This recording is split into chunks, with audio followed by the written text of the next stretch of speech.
Hey, so welcome to the leader module of a Restore Highland group. I first want to thank you for being willing to be a leader of this group. I want to give you just a couple things that make you feel very prepared and ready for leading a Restore Highland group. The four things that we're going to do kind of a crash course on real quick is we're going to talk about your responsibilities as a leader. We're going to talk about establishing a group. We're going to talk about distractions that could happen in your group. And fourth, what is some really good keys to leadership as far as knowing how to lead a group? So first, let's talk about your responsibility as a leader. As your responsibility as a Restore Highland group leader, first, you are the person who's designated to initiate your group. You're the person who is going to initiate not only just the group gathering together, but you're also going to initiate the rhythm, which we have laid out online training modules for you to walk through and feel fully confident of how to lead your group. The third thing of knowing as a leader is also being aware of what is the best prayer format for my group. To be able to look and be able to say, my group's personality is this, so I know that our prayer format usually fits or a rhythm is good in this way for them. Last, your responsibility as an RHG leader is to know the time and be sensitive towards your group's time. So we designed RHGs for them to be an hour to an hour and a half. And we ask that if you are responsible for leading one, it is crucial you respect people's time. Because when you respect people's time, they know that within the value of that time, that they are respected and they can count on it being within that time frame. So those are kind of the responsibilities. The second is, let's just talk about establishing a group. So what does it take to get one lifted and off the ground?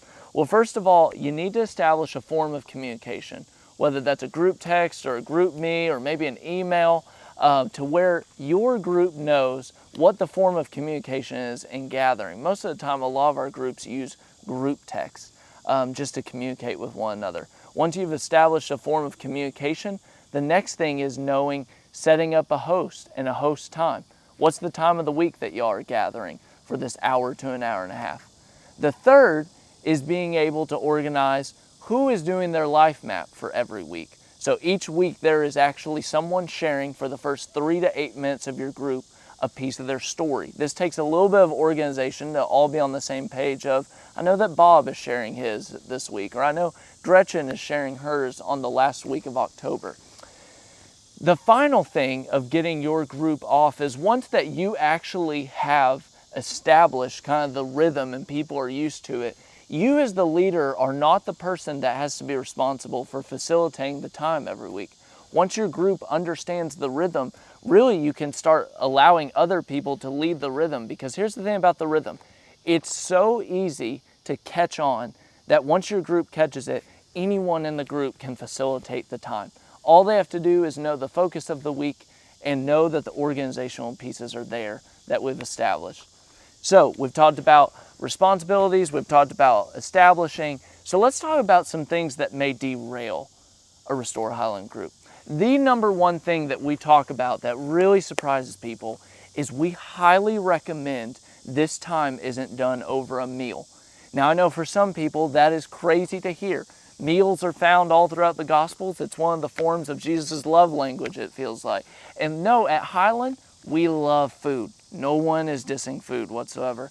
But we have found that when groups eat, it tends to not only expand the amount of time, it tends to also put a lot more pressure on the host home.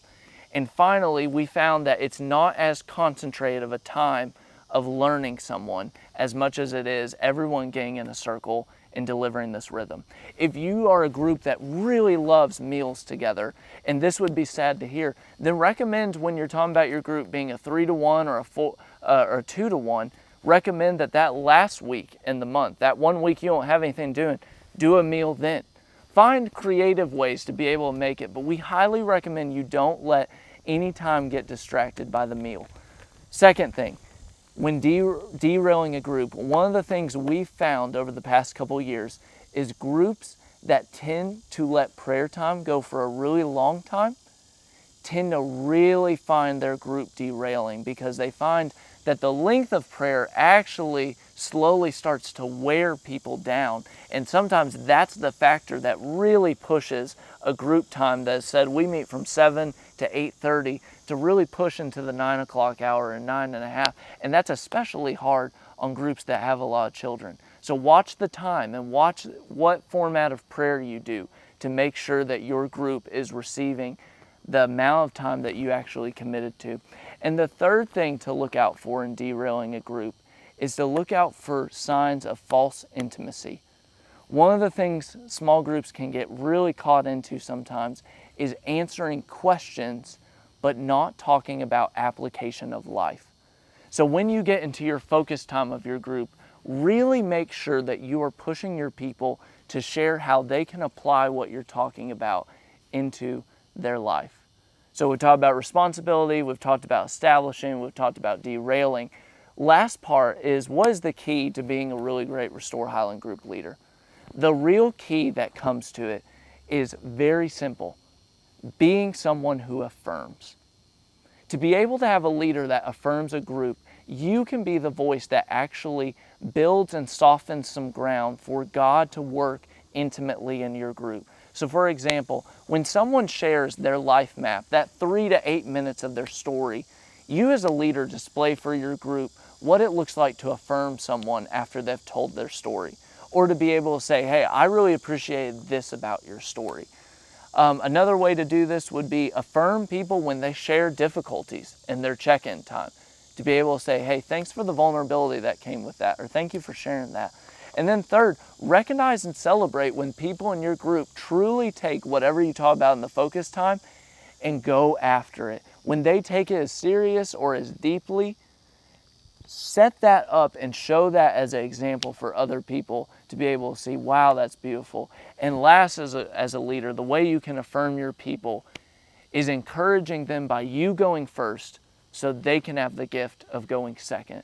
Usually you can set the tone and you can set it to be a safe place by showing vulnerability yourself first. So these are kind of the 4 things that we wanted you to know in the crash course. Know your responsibilities, know how to establish, no distractions, and also know the key to leadership. Once again, we want to thank you for your willingness to be a leader. We would love to hear from you as you get kind of deep into your group. How is this time working for you? And maybe hear some suggestions and feedback as well. But know that there is a starter kit that actually will give you, how do I start week 1? Make sure that you grab that. That way you make sure there's no piece that you're not expecting some surprise with, because we've got everything for you to be prepared to lead one of these in that.